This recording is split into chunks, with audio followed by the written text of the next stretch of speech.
ating binasa ngayon. Napakabuti, napakainam. Kung nanamnamin natin, ito ay malaki ang itutulong sa buhay natin. Yung bungad lang ni Lord, ang sumulat nito, ang Kawikaan, Solomon, na ang bungad pa lamang in behalf, yung writer, na ipinararating ng Panginoon, anong sabi? Aking anak. My son. Sa English kasi, my son. Baka ma-open yung mga babae. Kasi hindi kayo kasali. No? My son. Pay attention to what I say. Kaya pwede niyong sabihin, sa'yo lang yan, Brad. Sa inyong mga lalaki. Kasi noon ay sinulat ang Bible in Aramaic, Hebrews, Greek. Yung mga kahulugan, may ibang kahulugan. Kaya pagdating sa English, parang nakatuon lang sa, kasi yung son, lalaki lang yun eh. Kaya nga, sa Tagalog, para hindi kayo ma-etsa, yun, alam nyo yun. No? Kaya sinulat yan, aking anak. So damay na tayo lahat. Ano ang iyong pakiramdam na ang naririnig mo'y inako ng Diyos, aking anak? Masarap po. Oh. Gaano kasarap? Biro mo yan? Ang sabi niya, aking anak. Inari tayong anak ng Diyos. Amen. Taas kamay ang inaring anak ng Diyos. Kaya sabi naman, dahil inari kitang anak, pakinggan mong maigi, mainam. Itong aking mga sinasabi o mga salita. Pakinig mo ay ikiling. Ikiling, sabi nyo, kiling. Kiling. Sa aking sinasabi. Pagtuunan mo ng pansin ang aking sinasabi. Huwag itong pabayaang mawala sa paningin. You see? Amen. Ang ibig bang sabihin, brother, literal, na yung mga salita niya sa Bible, titigan ko maghapon, magdamag. Dito pa lang ikiling. Meaning, your attention, your feelings, your damin.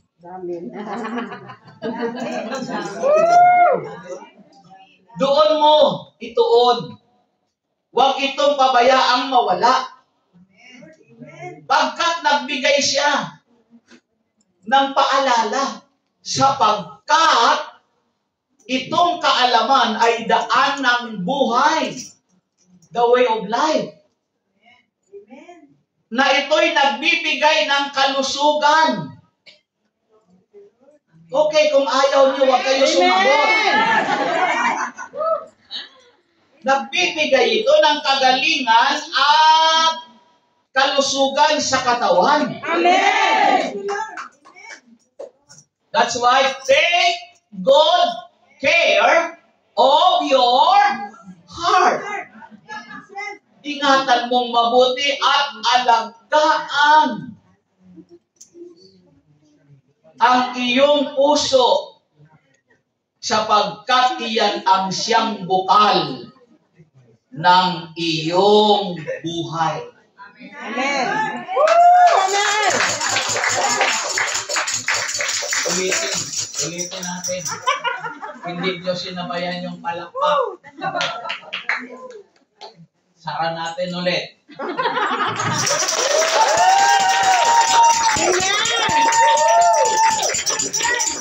Read. The Christian heart! O, tamo, tatlo lang ang nagbasa. Ulitin ulit. What is the drive or the core message of Proverbs chapter 4, verse 20 to 23? What is the drive? Ano ba ang tinutumbok? Ano ba yung core message? The heart message. Pinakapunto. No?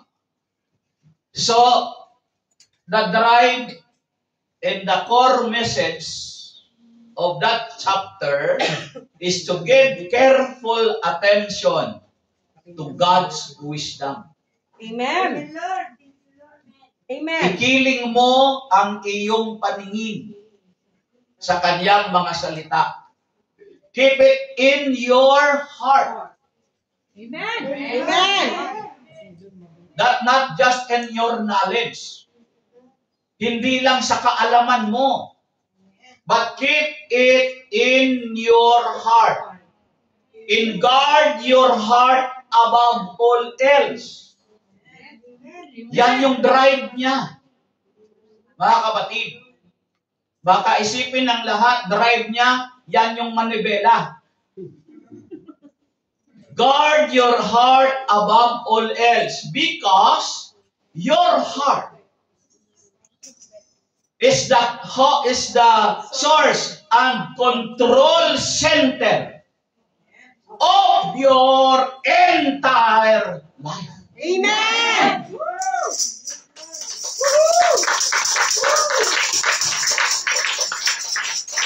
Napag-aralan natin yung Christian mind.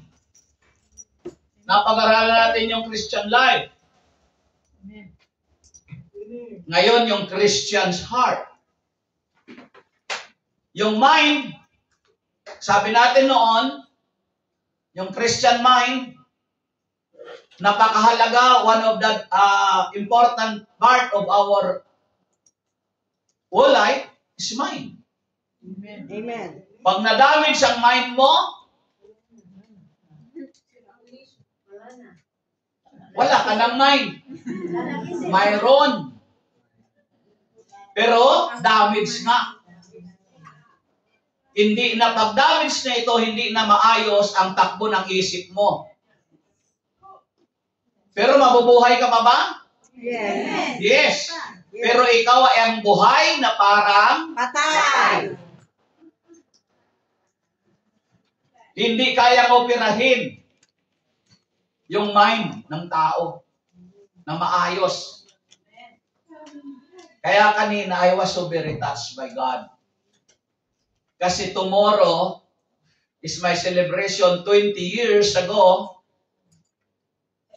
na naranasan ko ang matchless faithfulness of God. Amen. Naurong lang ang celebration, dapat today is the anniversary of weekdays prayer group. Amen. Kaya yung tema nila ay tema ngayon ng kalooban ko. That's my favorite word. Much less faithfulness of God. Amen. And to the surprise, nalilimot-limutan ko na ngayon, habang nagpapahinga ako, nailip ako ng saglit sa flat. Panatag yung kalooban ko because 2:30 tayo rito. Saka naman lumusob ang mga taga Hong Kong. At kinatok akong may pake na may pa-birthday awit. See? Nagtataka yung mga taga Macau sisters ko. Ano bang nangyayari? Ang alam namin, March 4 yan. Baba, ina-announce ko na para nakahanda rin kayo sa March 4. Yes, because tomorrow is my celebration 20 years ago. When I met an accident, God gave me another chance to live and to serve Him. Amen. So with this anniversary, dispiras ng celebration nyo ngayong araw. Amen. Kaya ready kayo sa Sunday. Dahil dito natin kakalawkawin ang biyaya ng Diyos, sa Sunday niya ibubuhos. Amen. So, kaya kaunti lang yung umalakpak. Sabi nila, hindi pala ngayon niya ibubuhos. Ibubuhos din. Amen. Oh, yan. Sinanay siya ni karagdagan talaga. So, what is Christian heart? Is all about yung harapin ang katabi mo. Ano kaya yan? Sabihin mo, gusto mong malaman? Makinig kang mabuti. What is Christian heart is all about? This is the center of thought, desire, will, and deepest commitment. It is also the aspect of a person that is oriented toward God, divine by faith, and motivated to live in a way that brings honor and glory to Him. Amen. Yes, Lord. Are you with me? Amen. So, mga kapatid, everybody say heart. Heart. If we divide the word heart into two words, what can be found? Ear. Ear. Sige, kaya nyo yan. Heart. The first word that we can hear. Heart. What is he? A boy. A boy. A boy. Another word, Heart. hindi. Ear. Ear. Yes? It's ear. Ear. What is ear? Henga. Ay nga. Kailangan naman nose. Another words from A, art. Heart. So how many words? How many words in one word?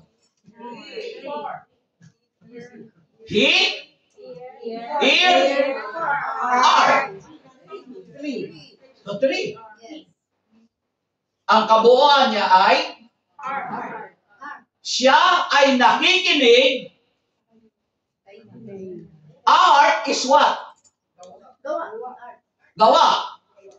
Art is listening is an art.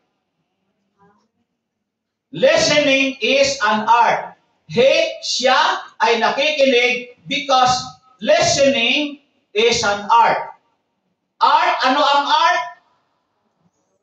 Sining.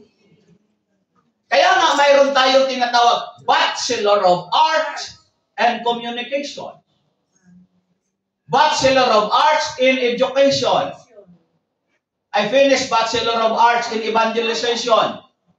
AB Evangelization na pinopromote namin palagi sa College of Divine Wisdom na kung may mga anak kayo sa Pilipinas, doon nyo pag-aralin.